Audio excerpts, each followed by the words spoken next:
સુરત શહેર વર્ષોથી ટેક્સટાઇલના હબ તરીકેની ખ્યાતિ ધરાવે છે, પરંતુ ગાર્મેન્ટ સેક્ટરમાં ક્યાંક ને ક્યાંક પાછળ પડી રહ્યું હોવાથી સુરતને ગાર્મેન્ટ સેક્ટરમાં પણ વેગ મળે તેવા આશય સાથે CMAI અને IDT દ્વારા ગાર્મેન્ટ કોન્ક્લેવ અને ફેશન નોવા 2025નું આયોજન કરવામાં આવ્યું છે।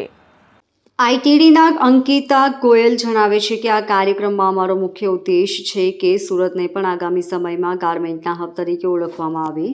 આજના સમયમાં ગાર્મેન્ટિંગ ક્ષેત્રે સૌથી વધારે નફો જોવાઈ રહ્યો છે।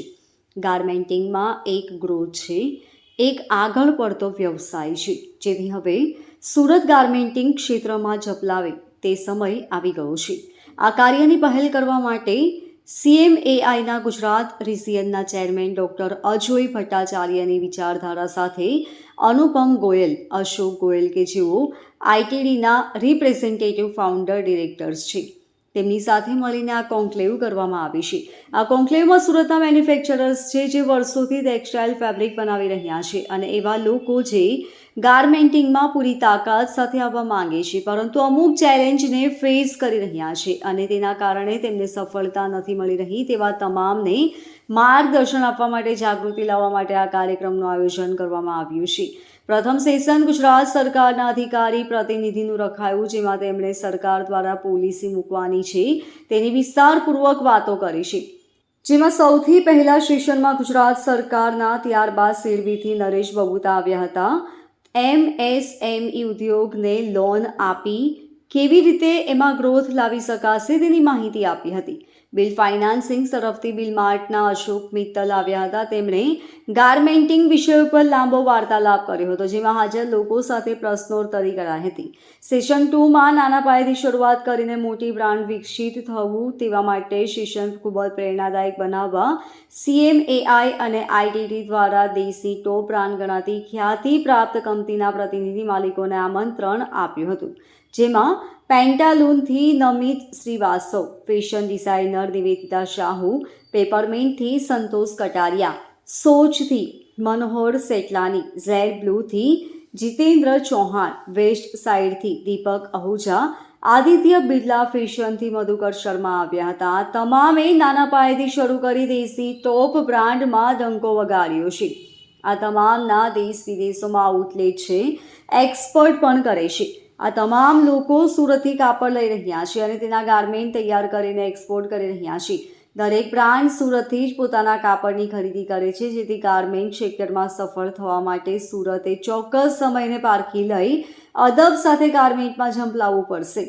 કાર્યક્રમનો ઉદ્દેશ હતો કે સુરતના વેપારી ભાઈ બંધુઓને કેવી રીતે સમજાવી શકાય કે તમે જે બનાવી રહ્યા છો તે સીધા તમે તેનું ગાર્મેન્ટિંગ કરીને બ્રાન્ડ તરીકે માર્કેટમાં પર્દાપાન કરી શકો છો અને પોતાનો વેપાર વધારી મોટો નફો મેળવી શકો છો। જી જી સર, આપનું નામ દેજીએ।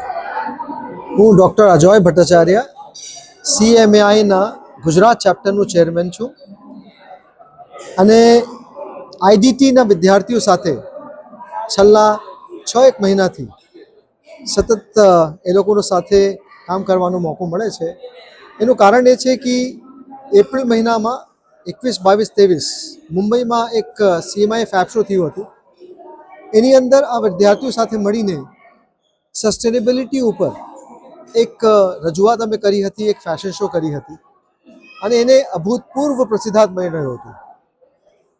ઇનફેક્ટ આપને કહું, જ્યારે આ સિક્વન્સ પૂરા થયા ત્યારે જે લોકો ત્યાં હતા એ લોકો બધા ઊભા થઈને એ લોકો તાળીઓ વગાડી હતી મુંબઈમાં જઈને। બીજી વાત આપને કહું, હું 30 વર્ષથી ઇન્ડસ્ટ્રી સાથે સંકળાયેલો છું અને ગાર્મેન્ટ ઇન્ડસ્ટ્રી માટે વિશેષ મારા મનમાં એક સ્થાન છે। ઈચ્છું છું કે આવતા વર્ષોમાં સુરતમાં જે કહેવાય છે ને ટેક્સટાઇલની નગરી, એ ગાર્મેન્ટની નગરી કહેવાય, એવી એક મનમાં ઈચ્છા છે અને એના માટે પ્રયત્નો અને પ્રયાસો ચાલે છે અને કામ કરું છું। એક બીજું આપને વાત કરું, ઘણીવાર આપે ગાર્મેન્ટ માટે પ્રતિષ્ઠિત એક ઇવેન્ટ છે લેક્મી ફેશન વીક, એ સાંભળ્યું હશે। મારી એક ભવિષ્યવાણી આપને કરું છું આજે, કદાચ 1-2 વર્ષમાં સુરતમાં જે ગાર્મેન્ટ ઇન્ડસ્ટ્રી છે એટલી મોટા પાયા પર ઊભી થશે કે સુરતનું એક ફેશન વીક, જેના માટે દેશ અને વિદેશથી ફેશન ડિઝાઇનર્સ આવીને સુરતના લોકો સાથે, સુરતના વિદ્યાર્થીઓ સાથે કામ કરવાની ઈચ્છા જાહેર કરશે અને અહીંયા આવશે. એના ભાગરૂપે આજે કેવા પ્રકારનો કાર્યક્રમ છે? આ જે ફેશન શો આપ જુઓ છો, ફેશનોવા, એની અંદર પ્રયત્ન અમારું એ છે કે જે સ્ટુડન્ટ્સ એમાંથી બહાર નીકળે એ લોકો માટે એક કેરિયર માટે એક રાહ મળી જાય. અને અહીંયાની જે ઇન્ડસ્ટ્રી છે એ લોકોને અમે સાથે એટલી જોડ્યું છે કે એ લોકોના કપડાથી જે ગાર્મેન્ટ્સ બને છે એ ગાર્મેન્ટ્સ ચાલે ને કાલી જો માર્કેટમાં સારી રીતે વેચાય તો આ સ્ટુડન્ટ્સને વધારે તક મળે. તો આ એક વિશેષ અમારું ધ્યેય હતું. आज हमने CMAI garment conclave and Fashionova 2025 powered by IDT, ये एक पूरा इवेंट हमने यहाँ पर सुबह से हमने ऑर्गेनाइज किया है, जिसमें गारमेंट इंडस्ट्री के बारे में हमने पहले पूरा एक अवेयरनेस कॉन्क्लेव किया, जिसमें हमारा मुख्य उद्देश्य था कि हम कैसे सूरत शहर को, टेक्सटाइल हब तो वो है ही, साथ के साथ अब ग्रोथ को लेकर गारमेंटिंग हम किस तरीके से बना सकते हैं. तो उसमें बहुत सारे ब्रांड्स, बहुत सारे गवर्नमेंट ऑफ गुजरात के लोग, गवर्नमेंट ऑफ छत्तीसगढ़ के लोग, AI, सस्टेनेबिलिटी, इन सभी टॉपिक्स के ऊपर डिटेल में चर्चा हुई थी. और अब इवनिंग में हम एक फैशन शो कर रहे हैं जो IDT के स्टूडेंट्स द्वारा पूरा क्यूरेटेड है. लगभग 20 से 22 थीम्स इस पूरे फैशन शो में हैं और 150 से ज़्यादा बच्चों ने इसमें पार्टिसिपेट किया है. छत्तीसगढ़ से भी बच्चे आए हैं, मुजफ्फरपुर से भी आए हैं, जूनागढ़ से भी आए हैं. पूरे IDT के हमारे सेंटर्स जहाँ जहाँ पर हैं वो सभी शहरों से बच्चे यहाँ पर आकर उन्होंने अपना पार्टिसिपेशन दिए. Bureau report LK star news, सूरत.